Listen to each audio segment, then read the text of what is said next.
cambio de tarifa aqui, de lo qual te inkomstenbelasting, loonbelasting, tá 13 benefício para pensionado não. No momento dan aqui, nós temos 19.876 pensionado na Aruba que tá recebi SVB.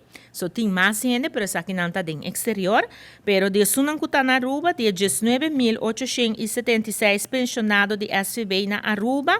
Com cambio aqui, 3.001 pensionado. Não lo mester paga belasting mais, riba ng entrada.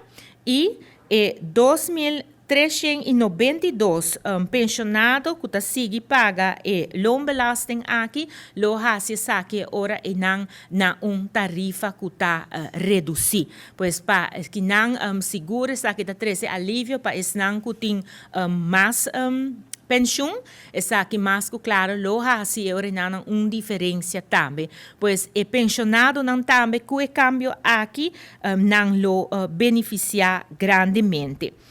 Aqui não também, se nos passa rato para o próximo sheet, para sua maneira indicar para todo pagador de belasting, de inkomstenbelasting, loonbelasting, alívio aqui está grande e seguro, ultimamente, tem a discussão, caminho com nossa mira também, de mídia não social, não compartilhar vídeo, não está indicar que a Aruba tem belasting de mais alto, desde 52%, e está bom para tirar vista a ribesaki, para sobrar 52% que tem poni no sistema está progressivo, lá nós começar na bisa e e mais que claro, está sendo que nanang cifra aqui é 52% aqui está tarifa marginal para sobra o peso real mês, nós lá experto não calcular isso aqui e o peso real desde 2024 está 11,7%,